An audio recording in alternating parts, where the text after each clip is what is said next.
Hi everyone, this is Jillian from Jewish Workshops and AISH Webinars. I am thrilled to be joining all of you today, and we are extremely privileged to have marriage expert and New York Times bestselling author Gary Newman on the line with us. Before we get started, I'd love to see who's joining us and where you're from. So if you could go to your question box, it should be on the right-hand side of your screen, and just write your name and where you're joining us from. I'd love to be able to welcome you. Welcome Anya from Chicago. And Tal from New Jersey, Tzipora from Israel, Elisheva from New Jersey, welcome. Eliza from Boston, and Anel from Montreal, Sarah from Skokie, welcome Kay from Kansas, Akiva from Baltimore, Linda from Fort Myers, Florida, welcome. Kiara from Israel, Tamara from Jerusalem, welcome. Anne-Marie from Philadelphia, Gitti from Lakewood, Susie from Jerusalem, Shlomo from Lakewood, welcome. Chaya from Amsterdam, welcome Diane from Albuquerque, it's great to see you on the line. Lisa from Hollywood, Alan from West Virginia, wow, Pearl from New Jersey. There are hundreds and hundreds of people flowing in, so I can't get to everyone, but I want to get to as many as possible. Welcome all of you. Chaya from New York and Labe from Israel, welcome. Rachel from New York, Goldie from Philly, Malka from Brooklyn, Andrea from Boston, welcome Maria from Hungary, and Fran from New Jersey, Robin from Texas, Anik from Paris, Susan from Brooklyn, Naomi from Washington, Suri from New York, welcome Isabel from Belgium. This is unbelievable. With over 1,900 people signed up for today's webinar from all over the world, we are going to likely hit capacity very soon, so I just want to make sure that everybody stays on the line. I don't want you to get locked out. If for any reason you're having any trouble hearing or seeing us throughout the webinar, please just let me know right here in the question box. It is truly an honor to be hosting Gary Newman today. Gary is a New York Times bestselling author of 7 books and a licensed psychotherapist. For over 25 years in private practice, Gary has turned marriages around using his proven techniques and is known internationally for his creative and practical advice for even the most in-crisis relationships and marriages. As an ordained rabbi, Gary Newman brings the Jewish ideal and value of Shalom Bayis to bear on his 25 years of practice. He has been on The Oprah Show a dozen times, over 50 appearances on The Today Show, as well as multiple appearances on Dateline, The View, NPR, and The Steve Harvey Show. So without further ado, I'm going to go ahead and pass the mic right over to you, Gary. Welcome. Welcome. How you doing? I'm just getting my camera on here. Perfect. Thank you so much for taking the time to be with us today. Excellent. Do you see me? Not yet. Did you click on the little camera? I did. I'm going to do it again. Okay, we're there. Perfect. Sorry about Here that. We are. Thank you, Jillian. It's absolutely wonderful. Listen, one of the greatest things about doing what I've done for all these years is really being able to connect to people all over the world and have the opportunity to travel to them and for them to travel to me. But something like dealing with this with Jewish workshops where everybody around the world, we can all connect at once, is really spectacular. And I really look forward to your questions later in this webinar and really make it interactive and talk about the things specifically that you want to discuss. Let me just give you a quick overview, and I will say sometimes my overviews are generous. You know, I love to get to everything, but we're going to do the best we can and get right to it. You know, first of all, I'm in my office here in Miami Beach, great place to be. Not as good as Israel, I must admit, but nonetheless, I've been here for over 28 years. It has creeped up on me, the fact that I've been doing this and helping couples for over 28 years and individuals. And, you know, when I was always working, when you work with couples, there gets to this point in time where you realize, you know, you have to find those critical issues that really make a difference. So in addition to my 28 years ago, I started to really dedicate myself to years of research. And the reason I wanted to do this research was, you know, being in the trenches with couples, I really wanted to find out what were those nuggets, those few pieces that I could hone in on to really help couples, whether they're starting out or they're in crisis. I mean, the bottom line is, you could go to 100 bubbies and you could ask them, you know, what's your advice? And you would get 100 good answers. But I don't have time. You don't have time for 100 things to do. So my life has been dedicated to trying to pare it down to see where you can get the most bang for your buck, where you can take your time and put that amount of time into something that's really going to give you some real practical changes. And that's what we're all about, and that's what we're going to be discussing today. So I definitely want to get to today the concept of communication, because that's big for everyone. The number one for me, I see some significant differences between failed and successful couples. My research basically was separate with men, a couple hundred men, and separate with women, over 400 women, 2 separate research projects. And we compared successful with failed couples. You might have heard about me, you might have heard about my work with cheating, and that's not what today is going to be about. But for the purpose of my research, we do hone in sometimes on cheating couples as the failed couples compared to the successful couples who obviously have fidelity and report being happily married. So the comparison is really what starts to show over time. When we started to go to more and more people with really great research, we started to see, wow, this failed couple that's represented by all these people, they do things critically differently than these successful couples. These successful couples are doing things in a different way than these failed couples, and we could see that and test it out again and again. So we want to talk about those nuggets, those few secrets that everyone needs to know. I'm going to talk soon about the dirty little secret of marriage, I call it, that no one wants to talk about. We're going to talk about how men and women differ in how they view marriage and some of the practical ways they view marriage differently. Time is one of them, communication. Anybody who's married knows that men and women don't communicate in the same way. We're going to talk about bridging some of those gaps. And I do want to get to the real shocker, and that's about intimacy, about marital sexuality, because in my research and my years, we have found some real critical areas to focus on that is different than what people think, and we're going to get to that. What we would like to get to, but we might not have time to, is I'd love to talk about marriage and kids and in-laws and things that are very hard in relationships that we can really make a difference, and have shown that in my work. I want to start off, before getting to it, I just got to share with you a couple of my favorite jokes, if you don't mind, just to lighten the mood for a second. The first one is a guy an older guy who comes to his friend who's a chassan. He comes to him on the day of his wedding, and he says to him, I just have to tell you something very important about getting married. When you get married, you have to remember that the first 8 years of marriage is really, really difficult. Your wife tends to be very difficult. She yells a lot. She's hormonal. She's in a good mood. Just keep in mind that the first 8 years is pretty tough.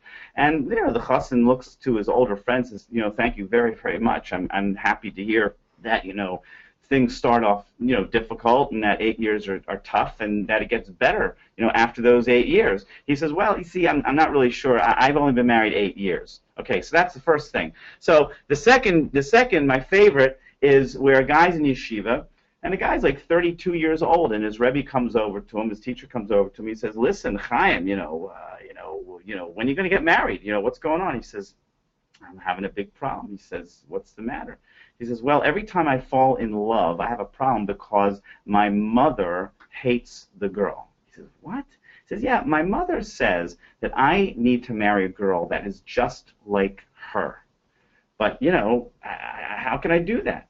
So the Rebbe asks him, he says, listen, do you love your mother? He says, of course. Would you have a problem marrying a girl like her? I would have a problem with that, but how is that going to happen? He says, let me give you an eitzah. Let me give you some advice. He says, why don't you go to your mother and say, Ma, find me a girl that's like you and introduce me. And if it works out, wouldn't that be wonderful? He says, Rebbe, I'm going to go ahead and do it. So the Rebbe comes over to him 6 months later. Now we're 6 months later. He's sitting there. He says, Chaim, I see you learning a lot of Gemara, but I don't see you out dating. What's going on? Why aren't you married? Did you take my advice? He says, I did. He said, what happened? He says, well, unbelievable as it might seem, my mother did indeed find a woman and introduce her to me, and it was amazing. He says, she was exactly like my mother, the younger version, the spitting image. She talked like her, she walked like her, she sounded like her, she was exactly like her. It was uncanny. The Rebbe said, did you fall in love with her? He said, I fell head over heels for this woman. He said, so then what was the problem? He says, the problem, my father hated her. That was the problem. Okay, the points of those stories is that just beginning in marriage, it seems like such a difficult process. Let me tell you some of the bad news before we get to what we're going to do about it. And I'm sure all of us are here trying to work together because of the bad news. The bad news is that in the secular world, Jewish statistics are very, unfortunately, not clear. So obviously we would hope that the statistics are not the same as they are in the secular world, but surely we know that they're pretty similar, pretty bad. First marriages have a 50% divorce rate. 1 out of 2. 50% rate. Now let's say, oh well, okay, nishkafelach, we can second marriages, that could work too. Well, second marriages have a 61% chance of divorce. Third marriages, as if you're going to date, 72% chance of divorce. I meant divorce on the second and third marriage. So each time one marries, unfortunately, the rate of divorce goes way up. Let me tell you what's worse. First marriages, right? 50% divorce. Out of the 50% that stay married, only 25 to 30% say that they are happily married. Okay? So imagine this. When you get married for your first time, you have a 25 to 30% chance of being happily married. I mean, what kind of statistic is that? Right? I mean, if we had a lot of money and we wanted to invest it somewhere, and somebody said to your investor said, well, I'll tell you what, you got a 25 to 30% chance it's going to turn out good, and you got a 70 to 75% chance you're going to lose all your money. Who would do such a thing? Now, we do it because we all dream, we all hope, we all know that deep in ourselves, in our hearts, we want a very beautiful, a very specific kind of relationship. And that's specifically what we're after. And it's worth taking the risk for that, but we have to figure out how that is. I want you to go to your box, with the chat box, whatever, for a second, and just tell me, answer this question for me. And Jillian, of course, you can pipe in here. I mean, everybody's, I guess they probably all know this, right? It's all private, so nobody, I don't see the answers, only you see the answers, so you can, I need to feel free to just say as you wish throughout this time, because I want to have a little more interaction. But let me ask you, how many of you feel that your marriage has turned out the way you thought it would when you were under the chuppah? Now, I'm not talking good or bad, just yes or no. Yes, my marriage turned out the way I thought it would under the chuppah. No, I did not think my marriage would turn out the way it did under the chuppah. Take just a moment to write the yes or no, and perhaps Jillian can just report in. I don't know how many of you will do it quickly, but give me a sense of what we have on that answer. Sure, we've got all of these answers flowing in right now. Hundreds of them are coming. Yeah, it looks like no, no, no, yes, similar but not exactly how I thought. No, not at all. No, no, no, 2 exclamation points. Okay, thank you for that. Yes, there's a few yeses here. Okay, good. Well, I hope it's good. It should be good. So thanks. So here, the point is that most of you will say no. Now, again, I told you, no doesn't mean that you're unhappy, right? Things can turn out differently than I thought, but it doesn't mean that we didn't work it out and we still make things, happy. Again, the problem with relationships is we really don't know much about them. If you're Jewish, if you're religious, you really even know less about marriage because you didn't have dating relationships. Many people did not. But where do we know about our marriages? We know about them from our parents. And that could be great, could be disaster. Really hard to know. We won't have time today. In one of my sessions, in my 6th class of my session, I talk about intimacy and how it reflects upon your parents. And I have to tell you that it is the heart and soul, such an important way for us to change and make our relationships better. Unfortunately, it's not the quick tip kind of answer, no great change is. So today we'll get to some real practical tips, but really understanding what marriage did I come from, how have I displayed that or had tried to change that with regard to my own marriage makes a big difference. So the bottom line is that when we start out in marriage, we think it's going to be a certain way. We have to have some visualization, but wow, isn't it different? Now let me tell you the dirty little secret of marriage that no one wants to talk about. When are marriages put to their greatest test? When does a test really start? Let me tell you, I have people come to me and say, I want to come to you for premarital counseling. Now, I'm not against premarital counseling programs, etc. I haven't participated. I don't involve myself with them because it's very simple to me. premarital counseling is not the time you need counseling. You know when everybody should be mandated to get counseling? As soon as the first child comes along. Let's face facts, okay? My dirty little secret for people is that we don't want to face the facts that when the first child is born, life changes, marriage changes dramatically, unbelievably so. Nobody could possibly be prepared for what happens next. The reason I say it's a dirty little secret is because nobody, God forbid, would ever say the child or children was the cause for my marital woes. We don't want to look at that. We don't even want to say it out loud. I'll say it out loud for you. The kids didn't do it, but it's our response, our lack of knowing what to do once that child comes, through the door, as we would say. And the real reason, of course, is because before you have a kid, let's face facts. You could be neurotic. You could be a complainer. The two of you could, but you got enough time and space to make up, to kiss and be happy, and even if you have a fight, you get over it. You got time. You got time on your hands. Most couples can, even ones that aren't so wonderfully skilled, can pretty much make it through. But once you have a child, the time becomes so much smaller. You're tired. Women are hormonal. I think men are too. I mean, we all just start to lose where exactly we are and what our roles are. And we start to feel like we don't have each other nearly in the same way. Plus, we become a mother and father, and who knows what our image of our own mothers or fathers are, but that begins to emotionally overwhelm us as well. Now, there's answers. We're going to be talking about the things that we can do to make our marriages and focus and create a centric marriage, life, so that you can really not lose your footing and not lose your step and skid. But that's where it begins. So many people say, look, I got to make money, got kids, I got to take care of my kids, whatever it is. That's who I am now. Am I a wife? Am I a husband? Yeah, but that's not who I am. I'm a father, I'm a mother, I'm a moneymaker. That's who I am. Hopefully, I'm a Odeh Hashem. But the bottom line is, the marriage, the husband-wife thing goes down, down, down. And then people even make a horrible concept in their mind where they say, the kids are small. My spouse and I we'll get much closer when the kids are out of the house, or when the kids are older, or when we get more sleep, or whatever.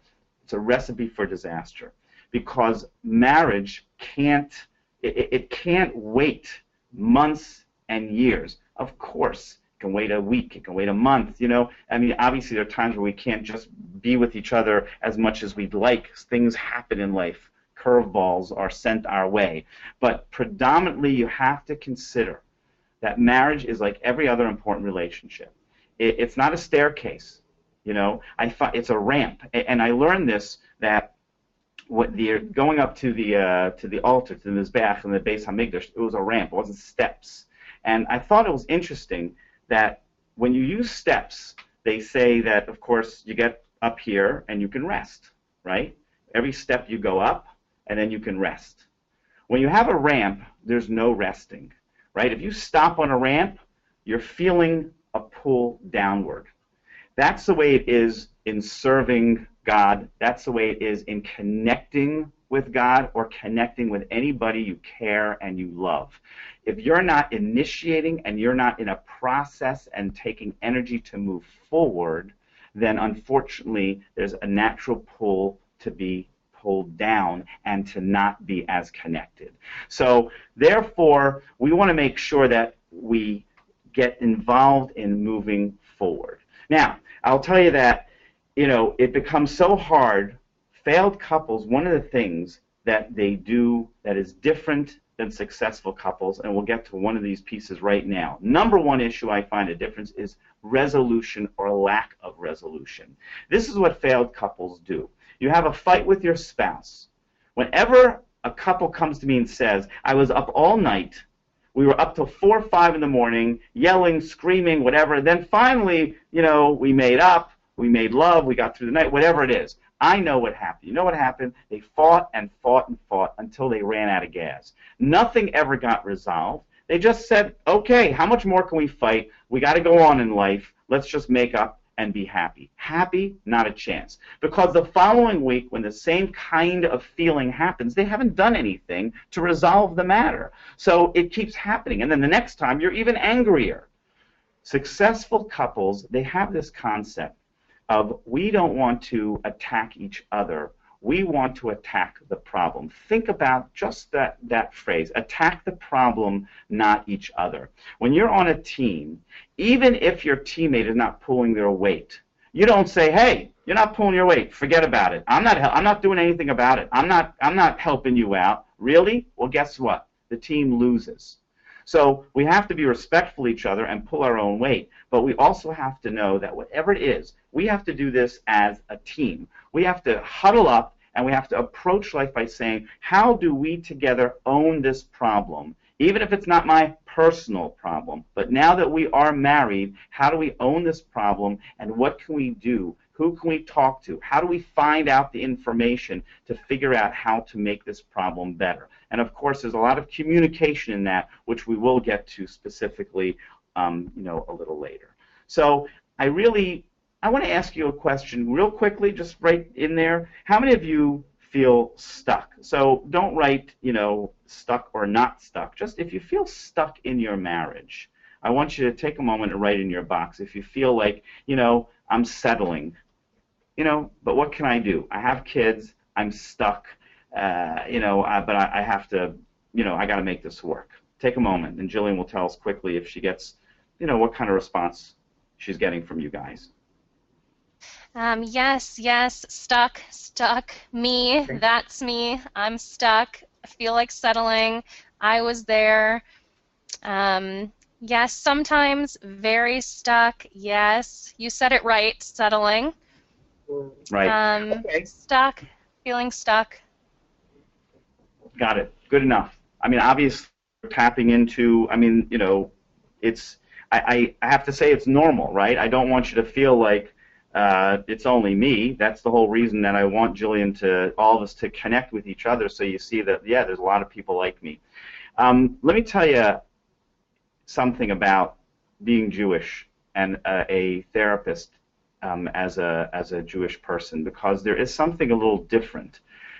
People do say, does being Jewish or being a frum person make a difference in how you actually counsel people? And I think critically, the way I've come to be who I am, it's not like I look to the Torah for its psychology and just apply that. But obviously, as a person, there's something different that I do as being a religious person than not in my thinking. And here's one of the critical things. One of the big mistakes that psychology has made, not all of them, but many of them, if not most, is the idea that life is about happiness. And basically, I know many people are thinking about divorce in life, right? Psychologists will say, well, if you're going to be a happy parent, your children will be happy children. So get a divorce if it makes you happier. Don't worry, your kids will be fine. It's a big mistake, and it's incorrect. As Jews, listen, we do realize that we want to be happy, but happy isn't the first thing. The first thing is leading a life of meaning, being there for other people. But during that process, we don't want to lose our identity. We don't want to lose who we are. So there's no doubt that for all of you who feel stuck or feel that you've settled, some of life is a reality check to say, look, once we have children, I'm blessed, thank God, with 5 children. Once we had children, whether we thought about it, said it out loud or not, we basically made a commitment that we're going to do everything we can in order to raise these healthy children. So the question is not, shouldn't we stay? No, you're all seriously, for everyone who said, I'm stuck, I'm settling, and what you're really saying is, I'm still there. I'm trying to figure this out because I'm not taking it lightly because of whether my commitment or my children or both. I'm not just, hey, I'll be happy or I'll do something else. I'll find somebody else. No, that's not what you're doing. So perhaps your Jewishness is speaking, as many people, obviously even if you aren't Jewish but spiritual, I think there's a feel like that. But what we have to then go forward with is look at what each of you can do. and what you can control. And remember, we'll talk later about if you want to, get the counseling through my program and the other person doesn't, but you can control you, and you would be amazed at how much what you do and the changes that you can make can effectuate change to other people. There's so many times where we can make personal changes in how we react and how we behave in a relationship, and we can actually affect other people, our spouse's relationship, without them even realizing that we're doing something that is changing. I've spent 28 years in this office. One of the best things I do, and my program is actually based on this, is I have people travel from all over the world, all over, and they sit in my office, a couple, for 2 or 3 days. And we really get down to task. And we really I spend a day each with each person alone. I discover their issues, their whole family background. Then we talk together what they practically need, what they're doing wrong, and what they can do better. And it's amazing. And the reason it's amazing is because we're really reaching deep down and saying, not, oh, the other person, but really, how about me? Let's look at ourselves first, and let's see how we can be the best people that we can be, and you'd be amazed at how much of a change that can make even in your spouse. So I want to go forward. I want to start talking specifically about some of the skills practically that we're talking about. And before doing that, I just want to ask you another question. I want to ask you in 1 or 2 words, I want you to say, and Jillian will read out some of them, what is the biggest problem in your marriage? Give me in a 1 or 2 word answer, biggest problem of your marriage. Let's see what you guys come up with. What's troubling you? Okay, lack of respect, no intimacy, lack of communication, no emotional connection, no intimacy, open communication, abuse, trust, communication problem, financial, anger, hurtful comments, having patience, money, past trauma, no understanding, lack of intimacy, lack of communication, no connection. I think communication looks like the big winner here. Well, definitely. I hear communication. I hear communication a lot. I hear intimacy a lot. Heard financial a lot. Of course, there was one there in abuse, which just time doesn't allow right now, but that's that's a bigger word and a real question about what's going on there and what needs to happen there. But I want to deal with some of those areas of communication, intimacy, finance. By the way, finance, we probably won't get to it today, but I will tell you, so much of finance is communication and the resolution skills we talked about. Just quickly, there's a study of people, and it's interesting. People who can't make their bills at the end of the month, and there are many, they have more stress and they are unhappier financially than people who can make their bills at the end of the month.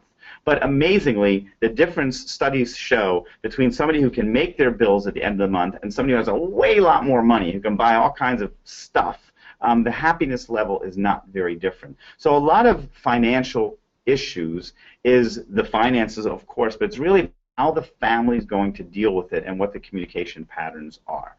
So I'm going to back up. I'm going to have all these in mind as I go forward, and we're going to talk about communication in a moment and intimacy specifically, and we'll see what else we have time for at that point.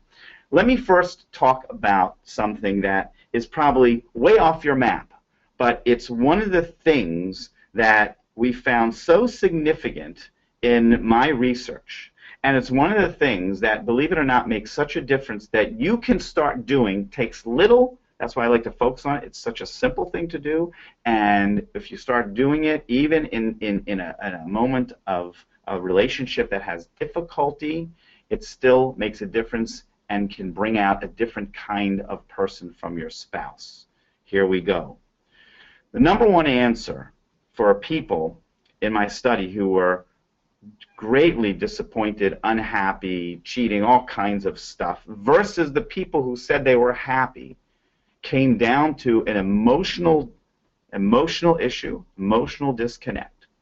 But in that emotional disconnect, the #1 answer of why they felt emotionally disconnected started with a lack of appreciation. Now, this is very interesting because, you know, you might, I know when some of you are saying, I feel stuck, I feel appreciation. I can barely, you know, I want to kill my spouse. I appreciate them. Yeah, I get it. But I just want to try to help you understand that so often we go through life, most people are not all bad, okay? Most people got a lot of good and they got a lot of bad. And it really depends on what it is that we want to focus on. It really makes a difference. And if you think back in your relationship, many people can see that, you know, something, yeah, basically if something went wrong, man, I honed in on that one. You know, if something went good, okay, you know, I wasn't big with the appreciation. I was much bigger with the criticism, much bigger with what you should do, shouldn't do, can't do, than, wow, that was really great. I really appreciate that. So you have to remember that appreciation means that I see all of you, and for the moment, I am summing you up as good. I'm not focusing on all the bad stuff. My God, everybody, we know the whole world is waiting to push us down, to speak Lashon Hara, to say all kinds of stuff. We're looking inside our home for somebody who can see the best in us and bring out the best in us, and that really comes from a sense of appreciation. You know, I remember a story. I got to tell you a story. My wife, as you will soon see, is a brilliant person. So I'm speaking at this high-powered woman luncheon where they raised a couple $1 million, I remember, at this luncheon. And it's all working women. And I was the guest speaker. My wife and I traveled, and we were there. And we were sat at the head of the head table with this group of women who were even the most powerful. And, you know, we sat down. They said, hey, Gary, we're going to go around the table, and we're going to tell you, you know, who we are and what we do. And the first one says, I'm so-and-so. I'm, you know, CEO of the country. I mean, like, they were that powerful. The second one, like, I'm CEO of the world, of the universe. I mean, I'm telling you, these women were so powerful. They probably had more testosterone than I did. They were really powerful people. You know what I'm saying? Now, comes around, everybody goes around, then it comes to my wife. And my wife says, oh, well, I run a home for unwanted children. Okay. Now, this is a surprise to me, right? He says, yes, I take care of their clothing needs, and I feed them 3 meals a day, and I teach them. And all the women are like, oh, my God, that is unbelievable. And she said, yeah, they're my kids. Nobody else wanted them. So we got a big laugh. I never spoke for that group again. But the point was, here's the point. My wife made this brilliant point. While she was being a mom to somebody else's kids, she was like, oh, Mother Teresa, this woman's unbelievable. As soon as it was to her own kids, it was like, oh, yeah, we get it. You're a homemaker. You're a stay-at-home wife. The point being that some of the things we do every day, it's hard, okay? It's hard to be a mother or a father. It's hard to go out and make money.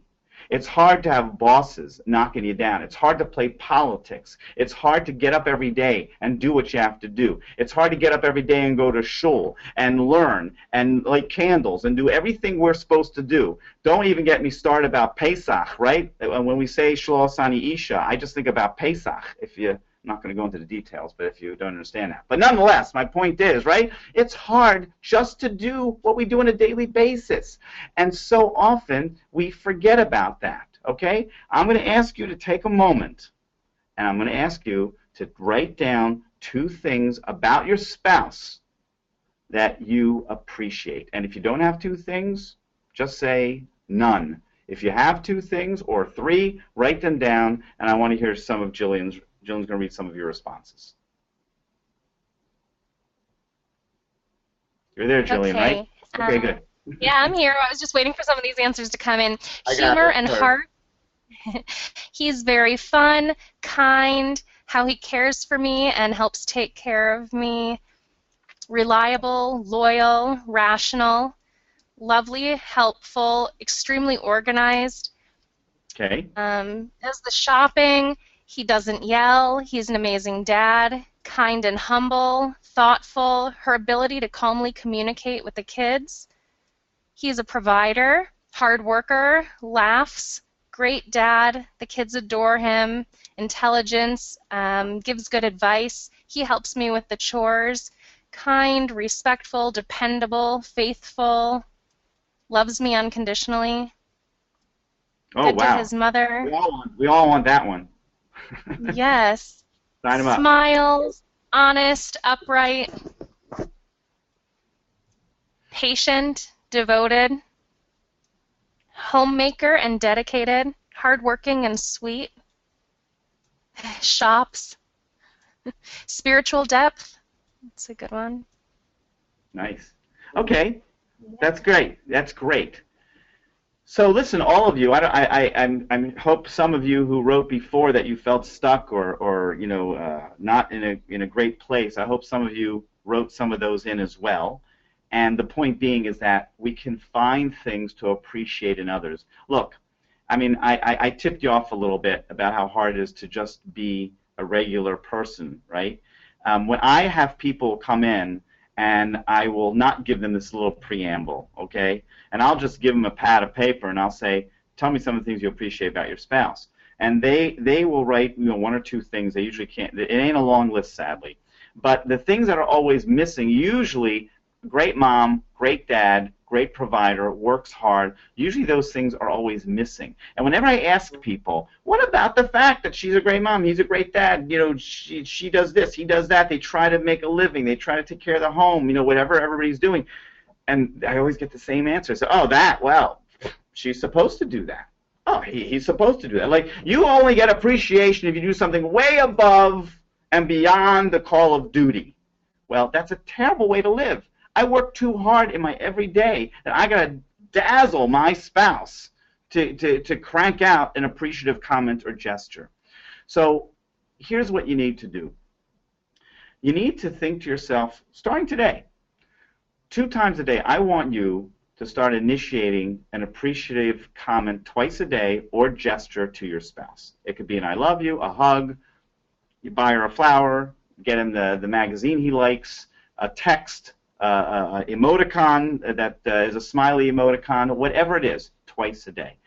I don't want you to tell your spouse, if they're not online, of course, that you're doing it. Don't tell them you're doing it. Okay, just do it. Don't tell them I went to this webinar and I'm doing it kind of like I don't want to do it, but you know, Newman, you know, I got to do something. No, don't do that. Just try to genuinely focus on that. Hopefully, 2 things will happen. Number 1 is you will say, hey, you know something, actually, you know, she does do some stuff that's, you know, pretty good that I should, you know, be happy with. Not the person next door does a lot more. I don't know what's going on behind closed doors, and believe you me, you don't either. But just that, and plus your spouse, right? Within 2 days, I'll bet you, 2 days, he or she's going to say, what has gotten into you? But whatever's gotten into you, please keep taking that medicine because I love it, you know. And what will happen then is you'll say, that will be your opportunity to say, you know something, I just have been trying to focus, whether you mention this or not, of course. I've just been trying to focus more on looking at the bright side and appreciating you. And, you know, I would really love that back. So anything you give back, you know, just inspires me to do more and more of that. You see, now we're in a positive loop. Now we're just taking something, and no matter what's going on crazy and what's swirling and how many moving parts we have in this relationship, it's not the full solution. I get it. No little practical tip is going to be, but believe you me, based on the research, you're going to see that it makes a tremendous difference, and it's something. It's a conversation starter for something positive, and you just keep doing it, and you keep doing it regardless of what you get back for at least a week, and see where you are. If he or she doesn't say anything after a week, then that's your time to say, hey, have you noticed anything different? You know, what, you got a haircut? No, it's not that. It's not that. Good try, but I haven't changed my hair in about 6 years. But no, the other thing really is that, you know, I've been more appreciative. I hope you've seen that. And then, believe you me, the response will be that, yes, I've really enjoyed that, and that's been pleasurable, and we can start trying to do that more and more. You know, I got to tell you one thing. I learned this from my research, but I knew it long before my research, because every time I'm in shul and I daven Shemona Esrei and I hear Chazar Sashatz, and for those, just be very specific, we repeat the Amida in shul. This goes back to a time when people didn't know how to say it themselves, so people, the cantor, the leader, would say the words to the Amida, which is the Shemona Esrei. I guess that's not a great explanation, but where you stand and speak to God. And then the person who is standing there would have in mind, and that cantor would be saying it for him. Well, you recognize this. There's only one place in Shemona Esrei where we, the congregation, pipe in and we say something, that we don't rely on the cantor to say it for us. And that's when we come to Modim Anachnu Lach, which means we are thankful to you. We appreciate you. The one thing that God tells us you can't postcard it in and you can't do it through a messenger is when it comes to giving appreciation. It is that powerful. So let's move on to our second big point here that we want to get to about communication, but only after we know that we're going to start doing that appreciation. Okay, the men in the field here. I want to ask you a question. I want you to answer this question. Answer it as honestly as you can, because I'm going to tell the women the real answer, regardless of what you're willing to say. But nonetheless, I want to ask you guys this. When your wife tells you, your wife says to you these words, I need to speak about something serious with you, honey. I want to know, what immediately do you say in your mind? Write that down. I want to talk to you seriously about something, honey. The first response was, oi. Scared. Oh no! Exclamation point. Uh-oh. Am I in trouble? Scared. What have I done? What did I do wrong? I'm not seeing a whole lot of positive responses here. Yeah. Fear. Yeah. Okay, Jillian, I got it. So, guys, I appreciate it, and I'm saying it because I want, most of all, for the moment, for women to hear that we guys see communication so differently than women do. I mean, listen, women are different than men in a good way insofar as they like to talk. I think it's terrific. Talking is amazing. Okay? Having conversation is necessary. The Aseres Hadibros, the Ten Commandments, they're not commandments. It's Aseres Hadibros. It's words. It's really about a conversation. Everything we know says conversation good.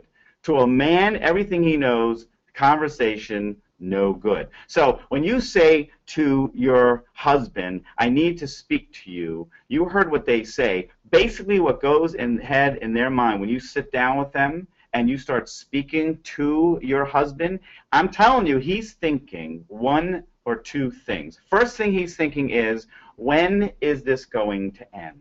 That's what he's thinking. The second thing he's thinking is, what could I possibly say or do to make this end? That's all we got. That's our arsenal.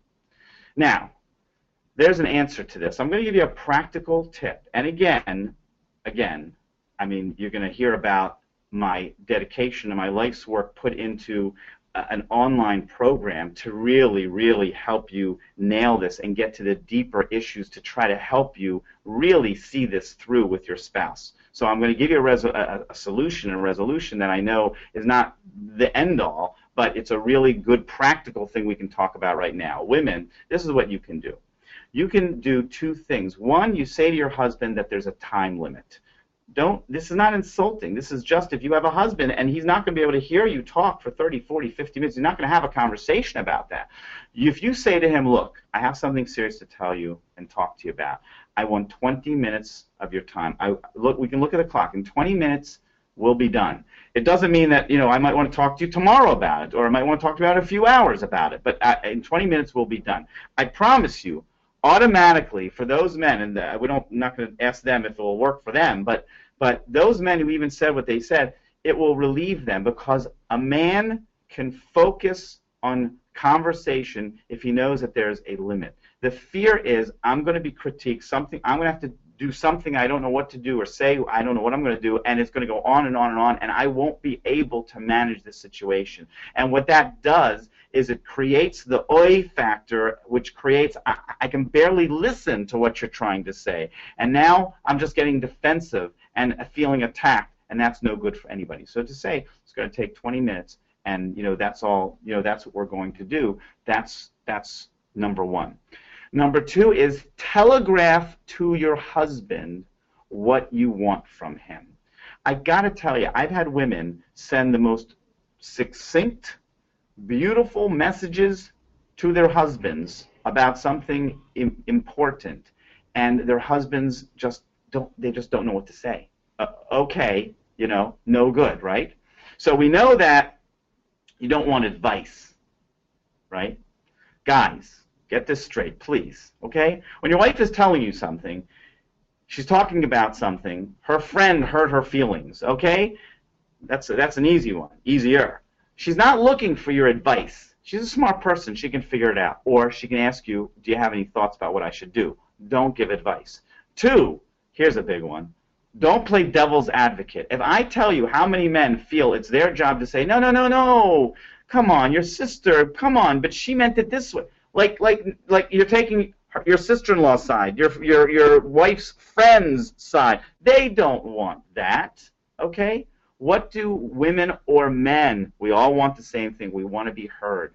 Telegraph to your husband, look, I got to share something with you, and what I want from you is to understand. Just tell me that you understand how I'm feeling, and ask me follow-up questions if you have them, or just, I just want your attention to hear what I have to say. The point is, it's not demeaning, it's training, okay? I know we don't like to say we're not dog trainers, I get it, but the fact is when we get married, everybody relates to each other a little differently. So the idea that we can train ourselves, train our spouses, this is what I need. One person, when they're having a difficult time, they need humor. One time, some spouses, they help their spouse by giving a little humor, even in the moment of a serious time. Another spouse, they don't want any humor in the midst of a serious conversation. Which one is it? I don't know. That's why God put the two of you together for you to be able to learn. So it's important for you to be able to get those 2 points across. As far as men, yes, for sure. Right? One of the big things we found with women, one of the critical big differences between happy and sad couples, okay, and this is the next big thing you can do, time. We found that couples who spent more than 30 minutes on a daily average of uninterrupted time talking to each other had a much happier marriage than people who spent less than 30 minutes a day. Now, it doesn't mean they did it every day, but on a daily average, okay? Uninterrupted time. Now, there are women, 24% of unhappy couples said they spent on daily average less than 5 minutes talking. Happy couples, 25% said they spent more than 60 minutes a day talking. So when you plot on the continuum happy and sad couples on time, it became very clear that people were spending more common time with each other, were doing much, much better, and were much happier. So one of the things you have to do is be able to spend that time. And I mean uninterrupted, and for heaven's sakes, please, okay? Not just Shabbos, but when you're sitting down and you're talking to your spouse, or you're out to dinner, whatever, put the cell phones and all the devices away. Shut them off, or one of you hold on, because just in case the babysitter, that's the only call you need to take, okay? Otherwise, just forget about it. It's so impossible. It's so hard to get through to each other. A woman once came to me and she said, Gary, I walked into Victoria's Secret one day, and I said, listen, you got to sell me something that's really, really going to turn my husband on. I mean, I want him to really, really be focused on me big time. Do you have anything that will make me look like his iPhone? Anyway, the point is that we are way, way too unable to stop it. And I want to tell you that even a 5-minute break, oh, just be 5 minutes, just 5 minutes. First of all, never in the history of humankind has it ever been 5 minutes. But even if it was, your 30 minutes is no longer 30 minutes. It's 2 15-minute pieces. The idea of spending time is we need the relaxation, we need the connection. This is not time to talk about all the trials and tribulations of life. It's time to connect about the day, have a drink, catch up, talk about what's going on. Besides that, we can talk about a date night. It's in my program. We probably won't get it today because I do want to get to intimacy. Let me get on to intimacy because I think we have a few minutes before Jillian wants to take some questions, and we can talk more about how we can give you more help through the program, of course. So here's the big shocker of intimacy, and if I can just talk, again, I have, session 6 in my program is all about intimacy, and it's very specific, and it's very healthy. It's very respectful. It's meant to be very comfortable for anybody. I even say in the session where it gets specific enough that you may want to watch together or separately if you feel uncomfortable, although I think I prefer that people watch it together and help with the communication, but nonetheless, it's very, very respectful, and it honors the intimacy of a couple. But here's the shocking news. When we talk to couples about what was unhappy in their sexual lives with their spouses, so the number one answer was frequency. Frequency for men and women. Now, I'll tell you why this is surprising. Because for those of you, and I'm not sure all of you do, but for those of you who read Cosmo, Redbook, Marie Claire, whatever the female magazines are, you would be convinced as a woman that you have got to have a PhD in sexuality to keep your husband happy. You'd think you got to learn things beyond belief. I don't even know. Well, the truth is, it's incorrect. Satisfying sexuality was very low on the grouping. It was really not okay. Some people, have the time and space for having. Obviously, we should be able to communicate. Hard to do. I talk about in my program how to do that. But just the frequency, just the idea that we're making time for our intimate lives. Just the idea that we're going to say, and sometimes when you got kids, darn well, you got to plan it. It ain't just going to be spontaneous. Forget the Hollywood movies, Hollywood movies are always about man gets girl, girl gets man, and then the movie always ends when they get each other, because they don't know what to do after that, and it ain't going to look pretty, right? So it always ends there. But to keep it going, we have to say, look, this is something that is pleasant and is important for us to be able to have with each other. I got to tell you a story that happened to me. It taught me so much. It taught me so much about the sexual relationship in a very, very quirky story that has nothing to do with sexuality, but I'll tell you what happened. So my wife and I were married about a year and a half, right? Our first son was born 11 months after we had married, thank God.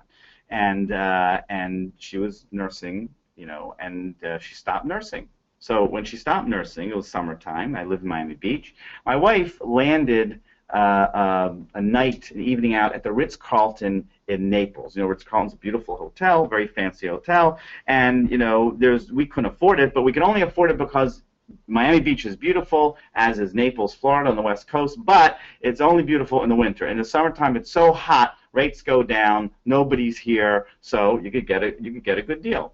Now, I was in yeshiva. I was studying for my rabbonis, for my smicha at the time, right? So, we're going away for one night. My mother-in-law, father-in-law live down the block. I literally have a little case that has, sweatpants and a T-shirt in it, and we go off to the Ritz-Carlton in Naples. We leave my son with my in-laws.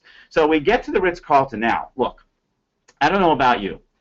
Arriving at the Ritz-Carlton for me at this time was akin to somebody else arriving at the Oscars. Okay, I mean, there's a red carpet. These big, handsome, strong men in uniforms, obviously not Jewish, they come out and they take your case and they bring us in. It was totally unnerving. I get into the lobby. Absolutely true. It is beautiful. Big, bountiful flowers everywhere, and everybody's walking around in these beautiful clothing with insignias that I had no idea at the time what they were, what they meant. The guy playing the piano is wearing long tuxedo. He's wearing a tuxedo with tails. Everyone looks stunning. I am totally uncomfortable. I say to my wife, this is absolutely true, I say to my wife, she was a judge's daughter, she was well-traveled, I was not. I say, honey, you go. I could not walk across the lobby. I say, you go and check us in. I'm going to hang out here by the bountiful flowers in the corner. And that's what happened. That's where we stayed. My wife gets us checked into the club floor on the 12th floor, and we get into the club floor, and we walk in there, and there waiting for us is a big silver platter with beautiful strawberries. I mean, tell you, the size of my fist, and they were ever so delicately decorated in white and dark chocolate, making them appear as though they were dressed in tuxedos. And I said to my wife, "Oh my gosh, the fruit here is dressed better than I am." Okay, no problem. It's 10 o'clock at night. You know, I go ahead and call my in-laws, say, "Unless you're at the emergency room, please don't give us a call." We fall asleep, 10:30, we are dead to the world, so help me, 2 o'clock in the morning, the fire alarm goes off at the Ritz-Carlton.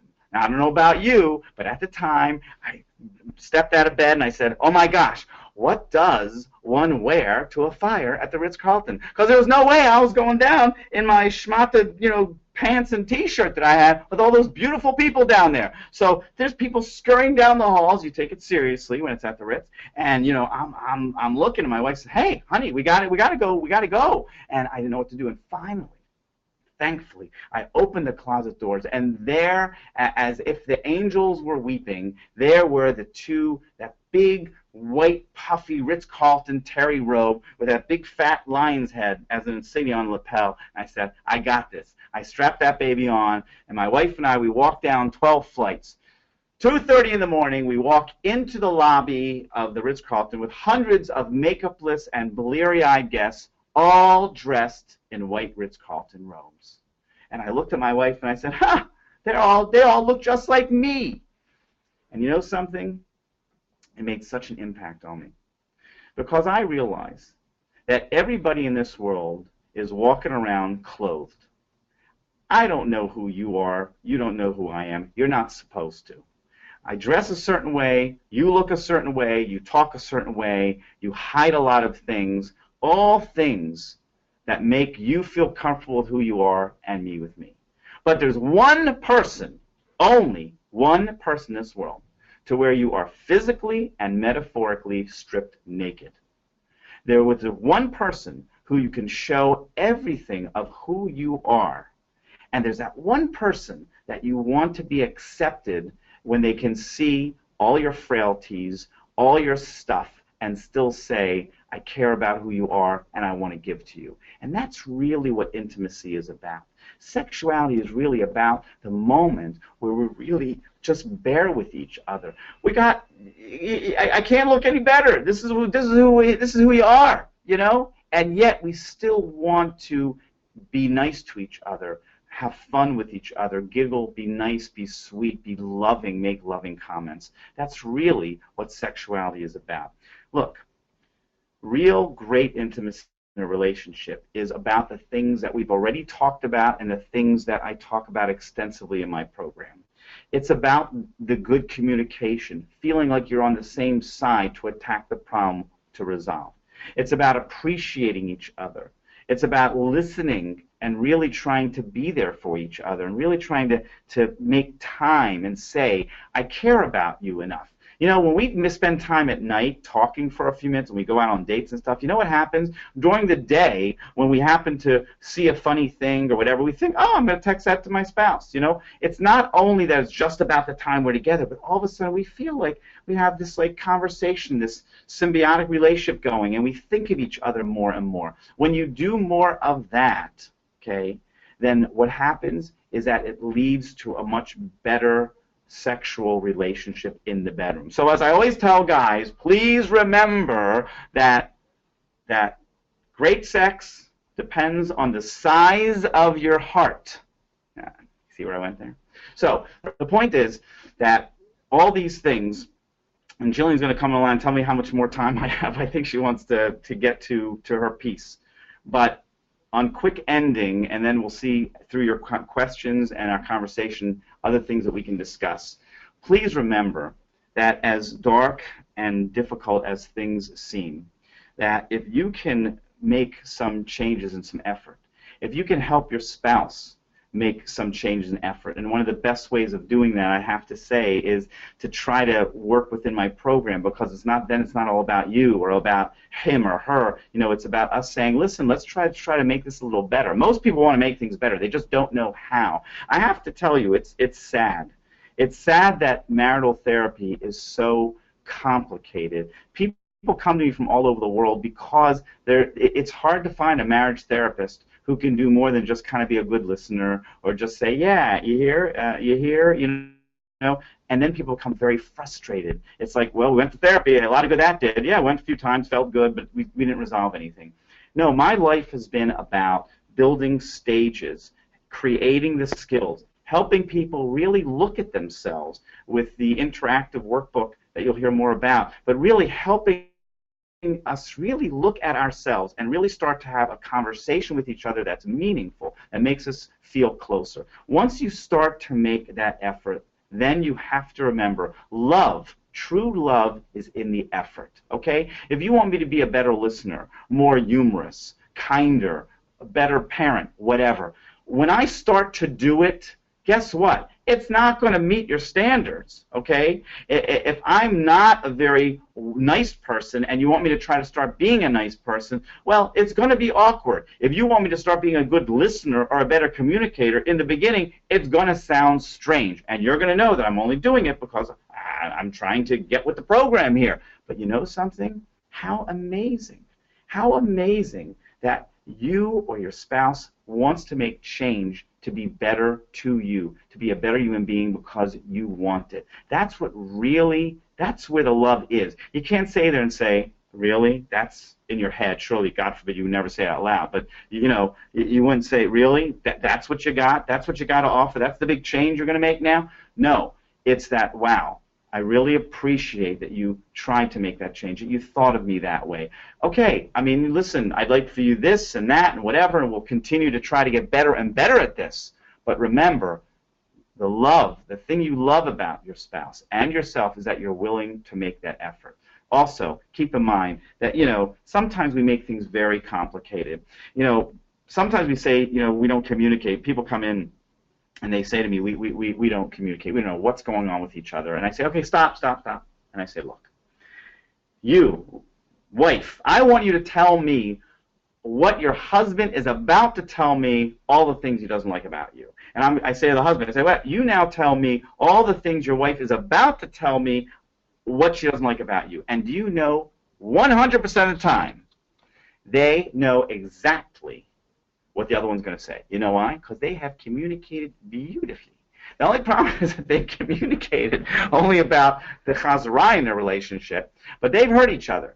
The first thing I look at them and say, hold on a second, is there any validity to any of this stuff? You know, why don't we take charge and say, you know, what can you do?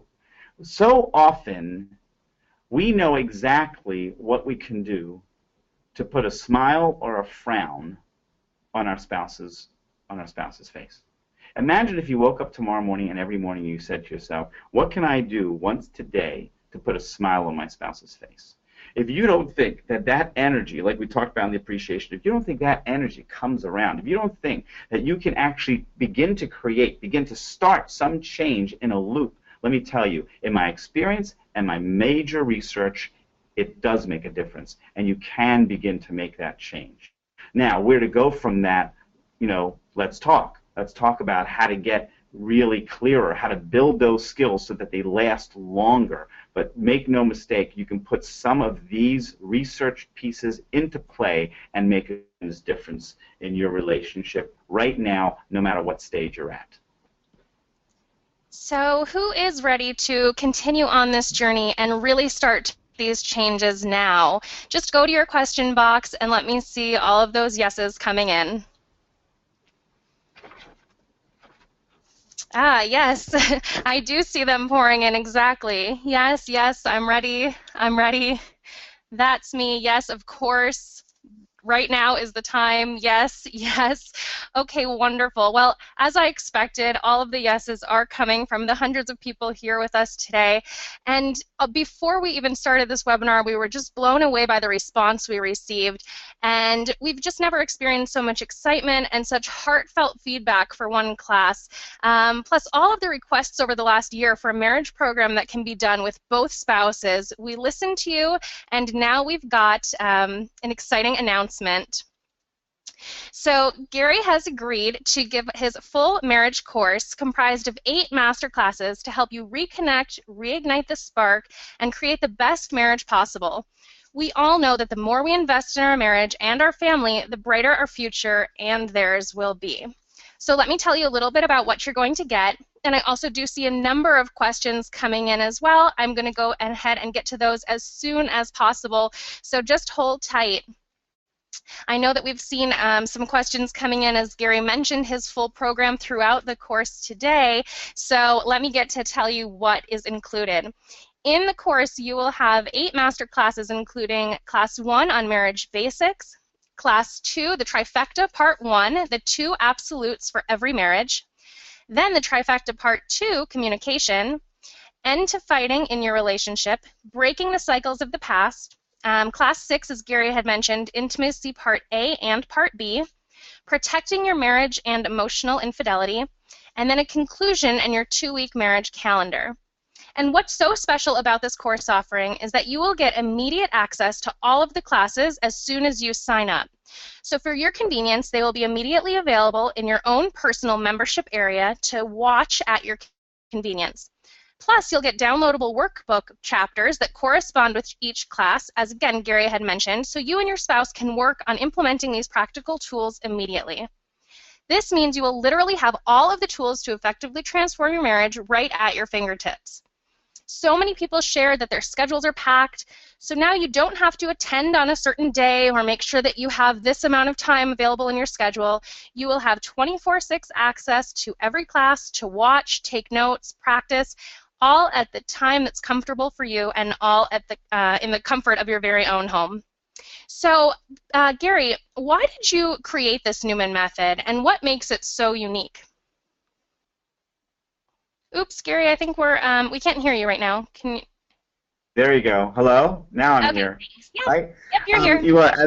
As most of you might know, I've written New York Times best-selling books, and really have dedicated myself to doing a lot in this field. Here's what I found. You know, books can only do so much. Books can really, you know, they're not interactive. You don't see me. You don't hear my voice. You try, you know, but you can't hear my voice. So I really went to extraordinary measures. I mean, I don't know if people can't imagine how much time and energy and money to production and producers and such to put together something, because I knew that people really can make changes in their lives when they really can see me, hear my voice, have this interactive workbook that for each class that really helps both of you, spouses, or one of you, be able to really look at yourselves and really get you talking. You have to know that I don't even remember the exact details of how much, but I remember when I was looking at the costs, because we're trying to, you know, obviously do better costs for Jewish workshops and stuff, that if you get the whole thing, it is less than one 50-minute session of counseling with me. So, you know, the reason I did it was A, because, you know, it's head and shoulders above any book that I think anybody could possibly give. B, you know, not everybody has the time and affordability to go to any therapist, yet alone be able to come to me for me to give you my personal help. And 3, you know, studies have now shown that many people will counsel more if it's not in an office at a certain prescribed time. You know, when you look at your spouse and you say, okay, I want to go, now we got to drive there, we got to do it on their schedule. I mean, that's impossible. So I said, oh my gosh, if I can create something that's meaningful, that you can watch at home, at your leisure, you can watch it together, then one of you can review, one of you can watch it alone, one of you can go ahead, one of you can, you know, whatever it is, it's the best chance that you're actually going to do it, that you're actually going to pull it together and be able to make this happen. So, you know, the program is really built on steps. Through my research and my years of spending all days, these all-day programs that I do with individual couples, I've really learned the things that you have to build on one and the other. To just, pull one out over here, that's not going to work nearly as well as going in the sequential order. Even if you say, well, oh, my big problem is number 5. Let me get there first. Let's just pull that one out. I really ask you to just go with the program, because it begins to develop and it begins a communication that you likely have never had in your marriage before. Thank you so much. So by joining today, you will also get the great opportunity of getting a bonus, the 5 Lost Secrets of Parenting program. Gain specific tools and insights in order to help you improve and redefine your role as a parent and your relationship with your children. Plus, this also comes not only with an MP4, but an MP3, but it also has a workbook included. Plus, you'll get a mega training on marriage and money, and I know this was a huge aspect of people's challenges during their marriage, financial problems. So take the stress out of your marriage by learning the vital skills to successfully balance your family finances and how to talk to your children about money. Plus, dealing with the in-laws in marriage, strategies and tips to avoid conflict, lessons for dealing with the fragility and complexity of in-law relationships. Plus, to raise happy children, put your marriage first. A blueprint for your children to learn about love, healthy relationships, and self-reliance. And finally, how to make a miracle. An ebook that gives you the keys to finding incredible spirituality in times of happiness and struggle. So as you can see, this is an invaluable package, but what you'll gain most importantly are the tools to reconnect, understand, and appreciate your spouse by recognizing that change, love, and hope are possible. Escape monotony, dissatisfaction, and disappointment by invigorating your relationship and reaching your maximum potential in your love life. Replace friction, conflict, and destructive behaviors with loyalty, forgiveness, empathy, and commitment, allowing you to save your relationship and build an unbreakable bond. Avoid feelings of resentment, frustration, and anger with effective communication, and ensure that each other's needs are being satisfied by becoming irresistible to your spouse and loving more creatively and sensitively. Gary has spent over 25 years developing his methodology, and he will share with you the tested techniques that have proven results throughout his years of experience. An opportunity like this doesn't come along often, so we want to make this important course accessible to as many as possible. But I do want you to keep in mind that Gary was so kind to give us this amazing program just for our Jewish Workshops community, but it is only available for a very short time. So you can either become a basic member for unlocking the secrets to a thriving marriage and get the effective roadmap to successfully cope with the challenges of marriage and dramatically improve your relationship, or you can become a platinum member today for just $297, and you'll get the 8 master classes plus the 5 lost secrets of parenting, marriage and money, speak the same money language, dealing with the in-laws, to raise happy children, put your marriage first, plus the ebook on how to make a miracle. So let me go ahead and share the link with you to join. I see a lot of people asking for it. I'm going to go ahead and actually just put it right into your chat box to make it as easy for you as possible. You can go ahead and copy and paste that right into your browser. It's www.jewishworkshops.com/Newman Method. And for those of you who are on a phone listening in, it's NEUMAN METHOD, Newman Method. So it's jewishworkshops.com/Newman Method. If you are having any difficulties registering or any technical problems, please just come back to your chat box and put your name and your telephone number in. We will do our very best to get in touch with you as soon as possible so we can help you register and secure your spot. And when you do go ahead and register on your own, please just come back and put your name and the words "I'm in." I'd love to be able to welcome all of our new members. As I said, the community, as it grows and grows, we love to welcome everyone, and you don't have to put your full name. You can just come back and put your first name or your initials. But like I said, we'd love to be able to welcome you. And as you're signing up, I'm going to go ahead and get to some questions. I just want to make it really clear, Sarah, you were asking. So the classes are actually, as I mentioned, they're all accessible immediately upon signing up. So for your convenience, you'll be able to access them through your own personal membership area. You'll get an email with all of the confirmation. You'll have a special login, so only you can access these. And you can go ahead and watch them at whatever time is convenient for you. So you don't have to mark your calendar for any specific date. You can go ahead and register, and then you'll have all the classes at your fingertips. Okay, and then, yeah, Gary, we've actually got a question that came in. Is this course for me if my spouse isn't willing to do it together for me? Will it still help our marriage? Yeah, so it's built in that way. Like I was saying before, there are ideals, and it's ideal, of course, to have both spouses be able to look at it. But many, many spouses can't get the other spouse to look at it right away, look at it at the same time, etc. So what we find a lot of people do end up, and it was designed that it can be just for one person. Now, a couple of things start to happen. First of all, in the one-person thing, you learn a lot about yourself, and you learn how to make changes yourself that really do interact and commonly change how the other person starts interacting with you.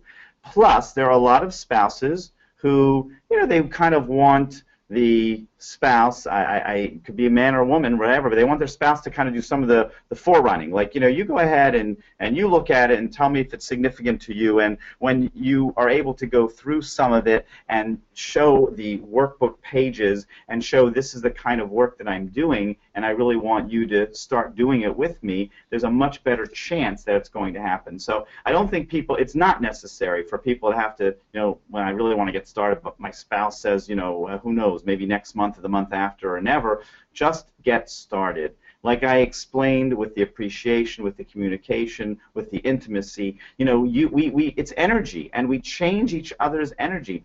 And think about your kids. I mean, you talked about the things we talked about, the lost secrets of parenting and such. We talk about one of the big things. I teach listening in a different way than a lot of others. But you know that you can, when people have a difficult child, right? A lot of times a parent can change how that child's behavior is by the way that they begin to react to that child. So that child is a human being, your spouse, and you. We're all human beings. We really can begin to change by how someone is reacting to us. So you have to realize that if you're in a stuck place and your spouse doesn't want to participate, you're likely in a very negative space. And give me the honor to be able to help you come to a more inspired place with some practical knowledge about how to build these skills, and then you will see how that's able to help you feel better, and it's also able to help you interact better with your spouse. The other thing is there is also a class there specifically about your deeper self within the context of your own life before you met your spouse. And believe you me, for that one alone, that on your own can make a complete difference to your life, in your relationship, and in so many places in your life. So there's a lot of pieces in here that are for you, for the individual. Better, if both individuals are doing it, because then they can communicate about it and learn together about it, but for sure things that will help you as an individual. Great, thank you, and I hope that answered the question that just came in. I'm also seeing a lot of questions about the product or the program in general, so let me go ahead and answer those for you. Yes, it is just an online program. As we mentioned, it's 8 master classes if you become a basic member, and you can watch all of those videos at your convenience right from your computer. Yes, both partners in your couple, the husband and the wife, can view and get into your own membership area. It's just for no one else to be able to get into that area as well. So yes, once you sign up, you and your husband can both access it together. Or you can do it separately, but you'll also be able to work on the workbook chapters along with each video. So it really becomes interactive. You can use the activities to follow up and start implementing these tools. Gary really spent a lot of time making sure that this just wasn't something that you watch or listen to and forget about, but you can actually take that tool and start implementing each little thing on a daily basis. So Okay, I want to go ahead and get to some of these questions, but I also would love to welcome our brand new members. You were extremely quick in grabbing your spots, so thank you and welcome to Laura. Welcome, Miriam. Welcome, Amy, Adam, Natalie, and Rich. Welcome. It's wonderful to have all of you. We're so happy that you were able to grab your spots this quickly. If anyone is having any troubles registering, if you're having any technical problems, sometimes the site can get backed up with so much traffic all at once. So if you're having any trouble with the registration, please just come back and put your name and your telephone number in. I don't want you to miss this opportunity, but I do have people here that are ready to give you a call and help you get in. Let me just make sure that I've got all these questions. As I did mention also, this offer is not available for very long, so I do want to make sure that you have the chance to get in now while it is still available. And in answer to your question, okay, great. So David, Yeah, I hope that answered your I question. just want to mention, because some of the questions you had about online, I mean, you know, I hope the feel is that some of you are saying, really? I mean, is there, because there's nothing, I believe you me, one of the first things you do before you develop a program like this and put in the time and energy and money into it, just like a book, first thing you do is just search and you see what's out there, you know, because no one's here to invent the wheel. When you go to a publisher and you want a big publisher to publish your book, you know, you have to go to them and you have to prove to them that there's nothing out there that's already done this, you know. So there is nothing out there. When we sat down and I said, can we do this? Can we create an online program, video, where you feel like, you know, you're in my office with me, where we're stopping and having you do the interactions that I would have you do in my office, and make it, I don't want to say extreme, it's what needs to happen. I think maybe people are saying, you know, is that really, is it, all that sounds like a lot, because all we ever see potentially is, you know, 2 audio tapes or a few of this or a few of that that you're going to listen to in your car, and I'm not saying it's not nice, but it's not going to make the changes. You know that, I know, and you better know, that if you want to really have a hopeful, the marriage that you hoped for, and a marriage that's really going to be happy couples, the secret, they work at it. They really do. And they don't always work at it together. They are working at it, one of them, both of them, and keeping that energy and constantly thinking, no matter on the world, rating how my marriage is, what I need to do about it. It really takes effort. You don't have to leave your day job, but that's what the program is doing. It's really saying, look, this isn't going to happen. I could sit here and I gave you this little talk. I travel the world, I give a little talk, you leave, you make an appreciative comment, that's very nice, and it could obviously, it's nice, sir. But to really get at the heart and soul of a relationship, you really got to start looking at yourself and looking at the serious skills that you need and that I've learned through my research. So it's there, and it's developing. And anybody who gets it and starts to, I mean, I'd love to hear from you. I mean, we want to hear, you know, what it means to you, what speaks to you as a community within Jewish workshops, to really show that we can make a real difference and a substantive difference that stays. That's a big difference. A lot of people have you do things and it feels good for a day or two, and then next week it's the same old thing. So the fact that you can really create a change where it can stay and you can create that consistency on a higher level, being able to communicate and love each other and really hear each other, is a big difference in what we're shooting for in this program.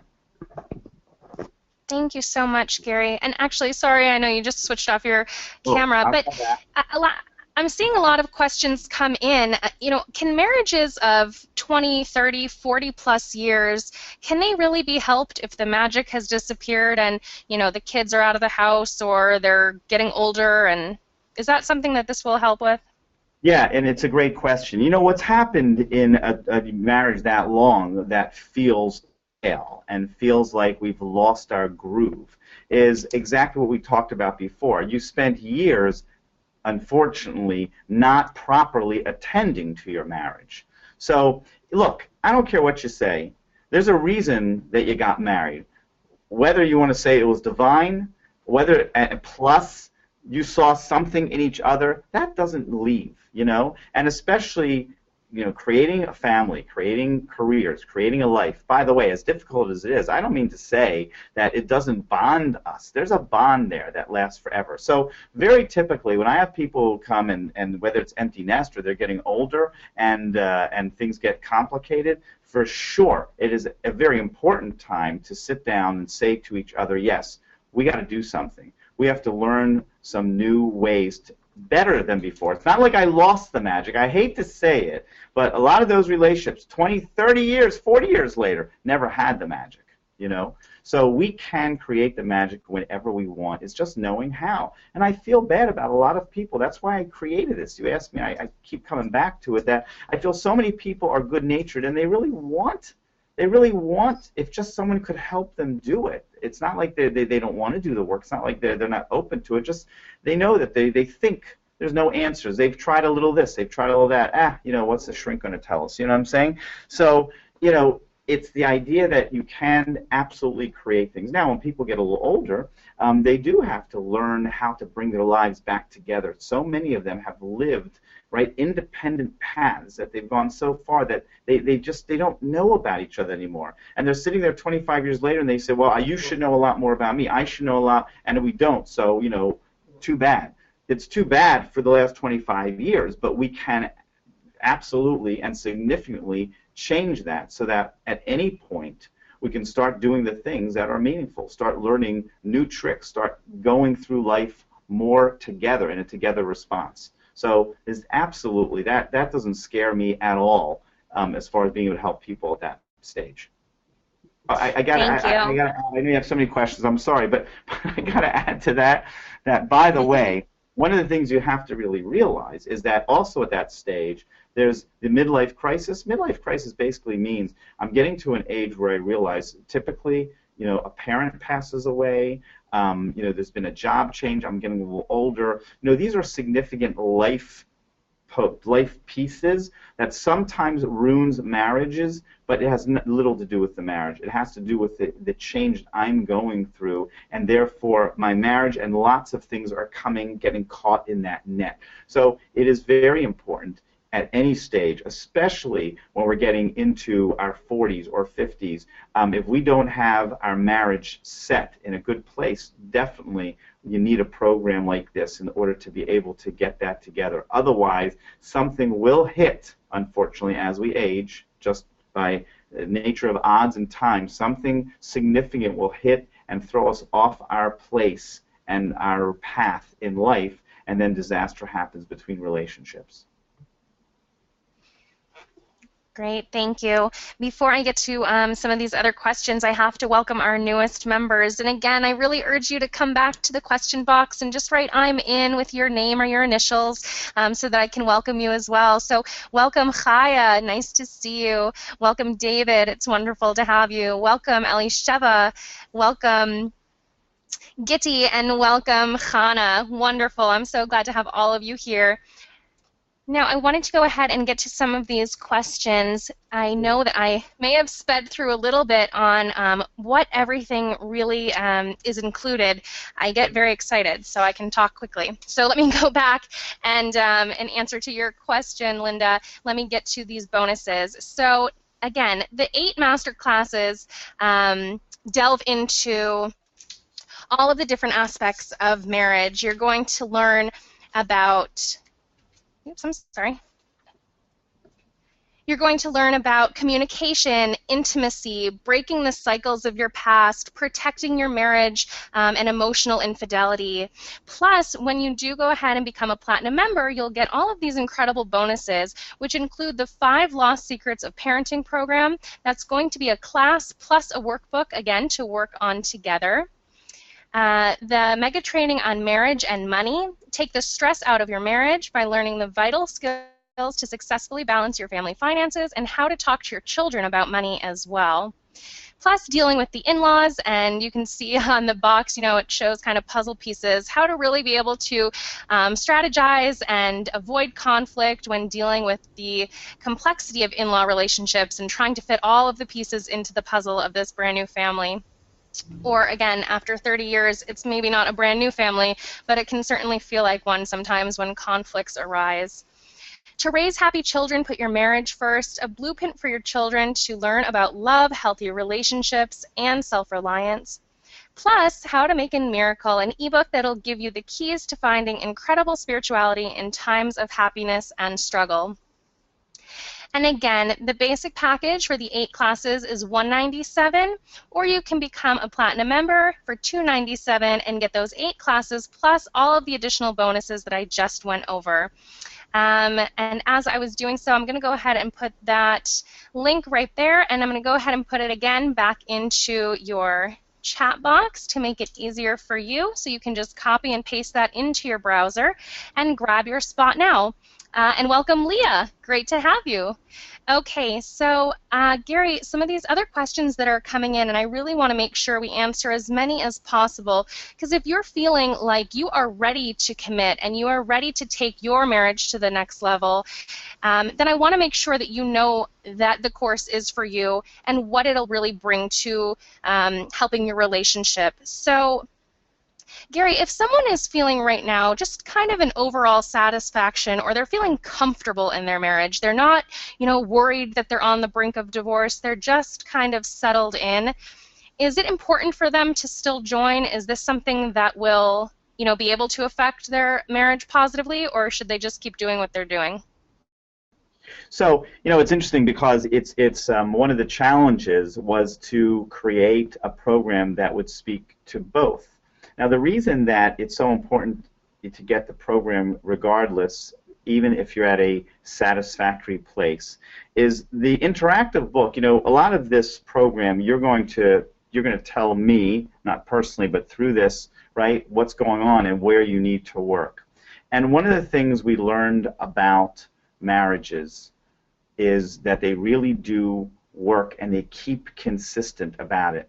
Whenever I speak to groups, I've spoke to groups, 5,000 and above, and almost always, at some point, an old person, a little old lady or somebody comes over to me and she says, or I've had couples, 50, 60 years married, and they come over to me and they say, we've been married 50. I said, oh my gosh, I said, you should give this class. And they said, no, no, no.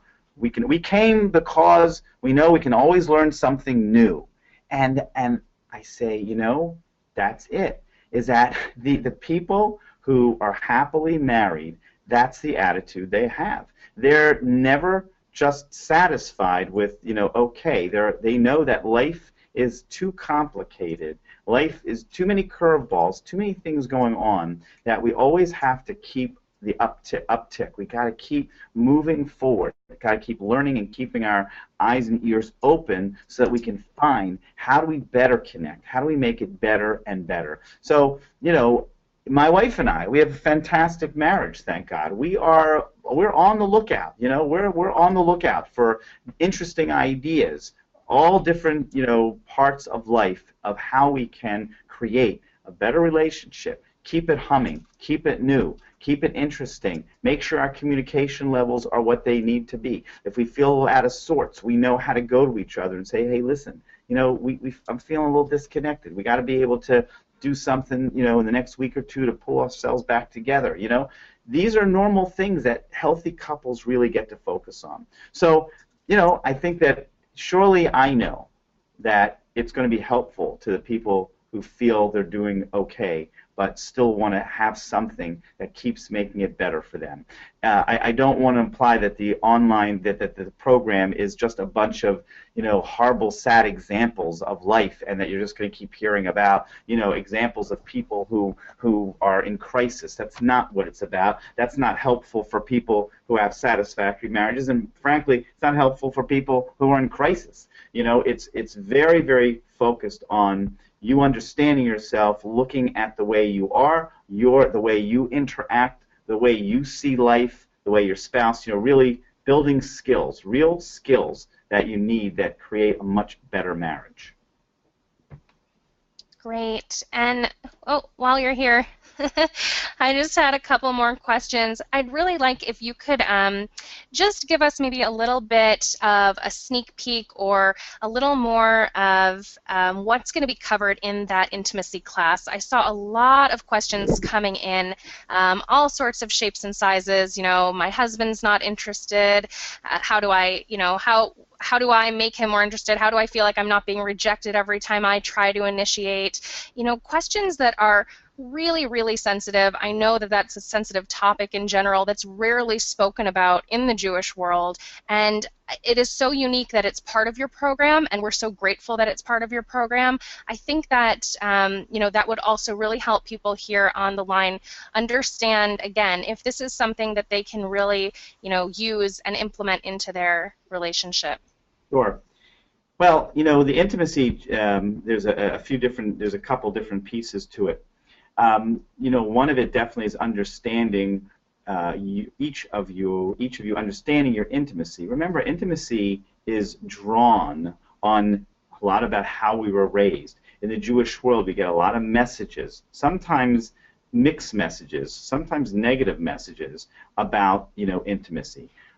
Sometimes people have been molested. It happens much more than we'd like to think affects our intimacy. So, you know, part of it is understanding yourself. Hopefully each of you can look at it, but if not, one of you definitely, if only one of you is going to do it, it's very good. And it's saying, you know, I need to understand my own sense, my own idea of my own body, what it means, what I'm comfortable, what makes me uncomfortable. These are very personal things that nobody talks about. I mean, I believe you me, again, this is one of the things that before doing this, you know, I looked at other things, and I would go to these programs that talked about intimacy, Jewish programs, and I said, oh, finally, you know, we're going to talk about sex, and then it was like poetry. I don't know. I had to be a poetry PhD person to understand what they were talking about. You know what I'm saying? So I really wanted to say, you got to understand yourself. You got to learn how to communicate about it, and that's why I want to tell you that the intimacy class, it's number 6. Again, if you get it, you can, and you can go to the intimacy right away. You can do that. But, you know, it's part of the program anyway. It's not like you're going to buy, you know, certain ones I don't offer, I don't even want to offer as an individual. I want it to be a part. Because if you go 1 through 5 first, you're going to be developing skills and a better understanding yourself so that when you get to the intimacy, you're in a much more understanding, better place about yourself. Okay? Now, the next part of intimacy is that there are some facts and issues within sexuality that, you know, to me are basic, I find are not basic to many others, that are very important. And I'm not going to get into them here, but they're how the human body works and how people can actually effectively have good, healthy relationships. So it's very specific. You know, it's you know, not overly meaning to be overly graphic. It's just very specific about some ideas, some things that every person needs to know to have a good sexual relationship. You know, it talks about that communication. It talks about how male and female bodies work, different parts of the sexuality, communication, what to say, how to deal with issues before, during, and post, you know, intimacy. So it really is, you know, my heartfelt, specific way to really, you know, help people in this area that really needs to be helped. It's not just it's not an add-on. It's not an add-on to a marriage. You know, it is a very, very vital part of the marriage, and usually is the litmus test, almost the thermometer of what's going on in the relationship. So it's something that we can talk around and around all we want, but we just got to get to it and really help people understand themselves and make it better with very specific ideas. Thank you so much. I really hope that that you know, helped answer a lot of the questions that came in, especially on, like I said, such a sensitive topic, but clearly something that's really affecting the marriages and people who are writing in right now. So I'm going to go ahead. I want to remind you, I'm saying, you just know it's coming from me. It's only me. You know, it's very, you know, you'll feel comfortable. It's as you'd be talking to me just like this about these particulars. I'm sorry. Go ahead, Jillian. No, thank you so much. I wanted to just go ahead and welcome some of our newest members. Welcome, Diane. It's great to see that you're in. Welcome, Yehudis. I'm glad to have you as well. And welcome, hold on, sorry, I just lost your name. Oh, welcome, Natalie. Wonderful. I'm glad to have you. I really wanted to see if we could get some people live on the line today who had taken Gary's program. Unfortunately, we weren't able to get anyone live, but we had some really beautiful things written in. So I wanted to just go ahead and let everyone know. Deborah wrote, "I've followed Gary's work for years, and his new program has been life-changing. It really gave my husband and me clear tools to empower and change our marriage. We feel so blessed that this came into our lives." And Sean wrote, "I feel as if Gary is in our home talking to us. After we watched the videos, we did the workbook activities, and really saw immediate change in our marriage. We've tried other things before, and this was something that actually worked." It's just so refreshing to really hear people who have gone through the program, seen the results they're looking for. Ashley wrote, "At first we got the program to help us in our marriage, and then we realized that it helped us in more ways than we could count. The session on parenting gave us such great tools." So, and again, Sarah wrote in, "Gary is amazing as always. I love that he gave us clear steps to take to make our marriage better. We've been following the sessions each week and have felt real change in our relationship."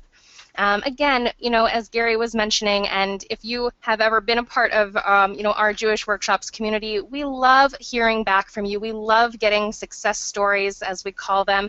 We love finding out, how you've been impacted, how this has changed your lives, your marriages, your families, your relationships with other people. So again, as soon as you start the program and you see any changes, we love to hear from you, and you'll always have our email addresses and our phone numbers to get back to. Plus, I really want everyone to know, and I think that this might be something that some are a little worried about, are you going to have the direct communication with Gary while you're taking these classes? So as he said, he really made this program so that he can, get to homes around the world. He's in his office in Florida. He can't necessarily get to all the countries we even named today, or the states throughout the U.S. But as a real special addition to joining the course and being part of this community, you'll also, after registering, you'll get a special email that'll ask you to just click on a little button, and you'll actually be able to sign up to get follow-up emails from Gary with helpful tools and tips.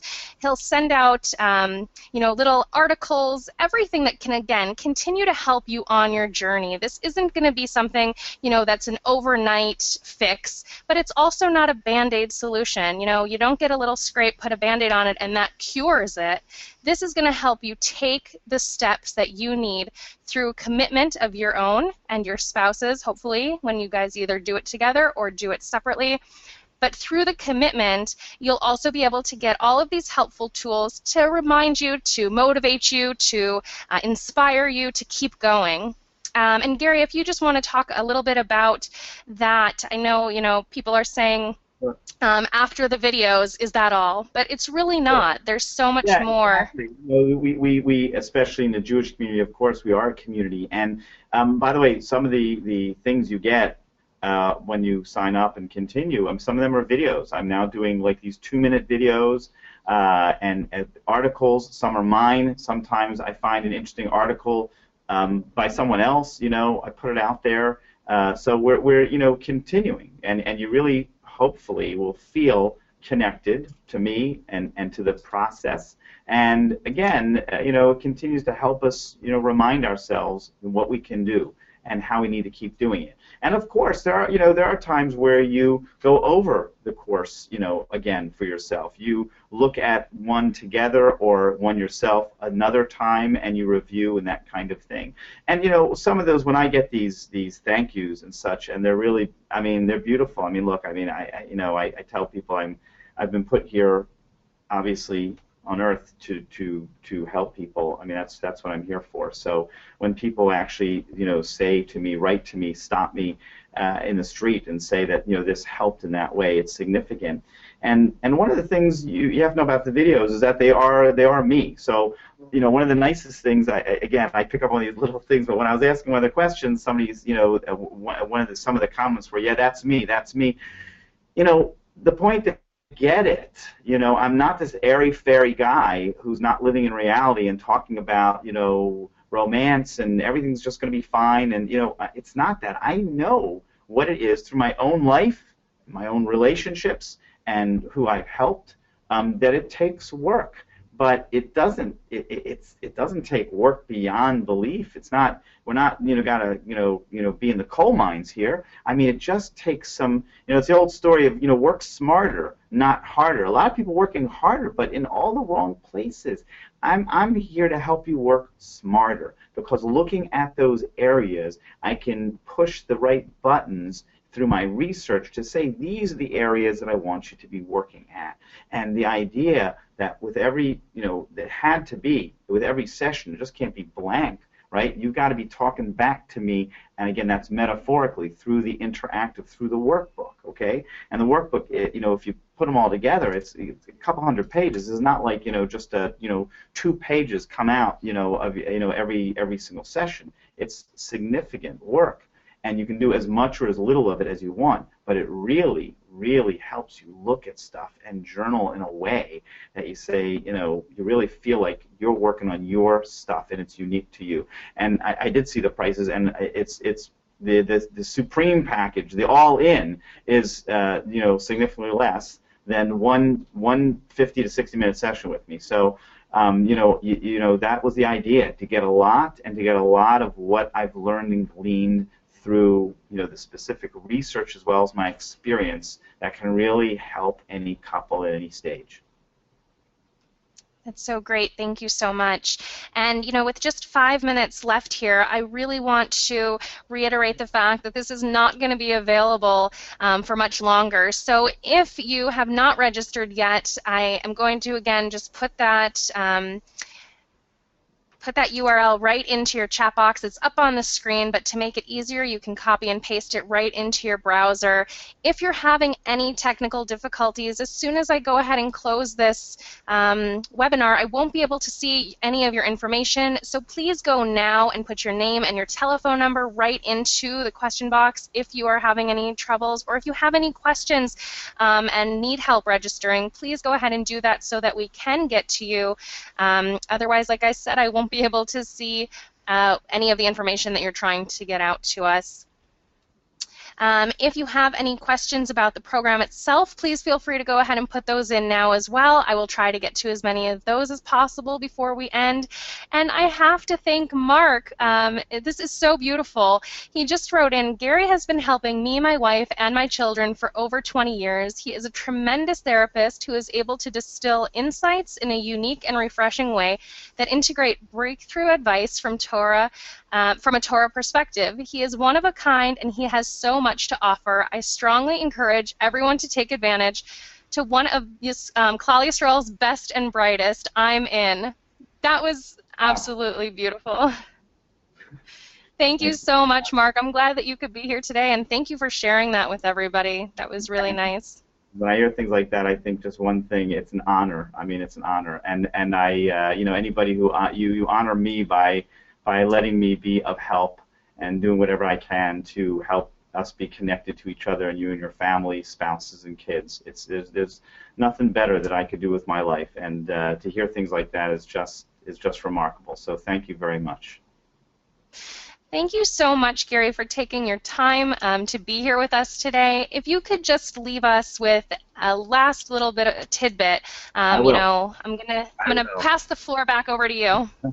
I'm gonna try to make it more than a tidbit. I'm gonna give you one last idea, and it's just a simple, fun idea. It's my version of date night, and I'd like for you guys, whether you're in on the program or not, whatever. I want to give you these things for you to be able to help yourselves as much as possible. I want you to go out, try to start going out one night a week, make it the same night every week.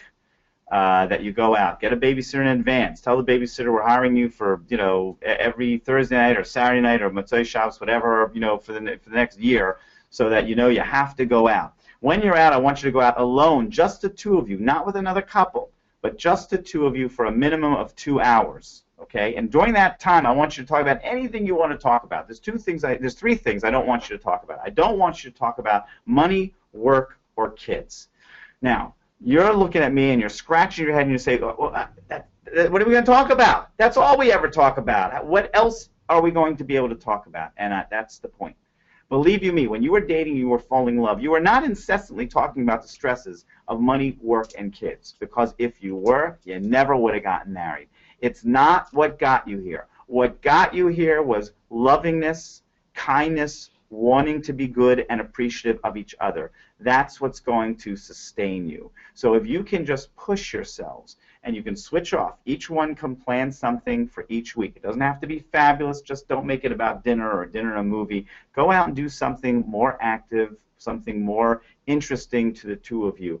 And by doing that, you will start to see, yeah, I remember why we got married. We know how to have fun. We know how to live in a little bit of our own bubble outside and put the rest of the world, even our children, aside for the moment, for those couple hours, where we can really learn to react and interact in a loving, communicative way. So again, I am blessed. I thank you all so much. I thank Jillian, Jewish Workshops, for bringing Jews together from all over the world that I could be able to help directly. It's beyond me to think that I could be able to spread out in that way and help so many from people and Jewish people throughout the world.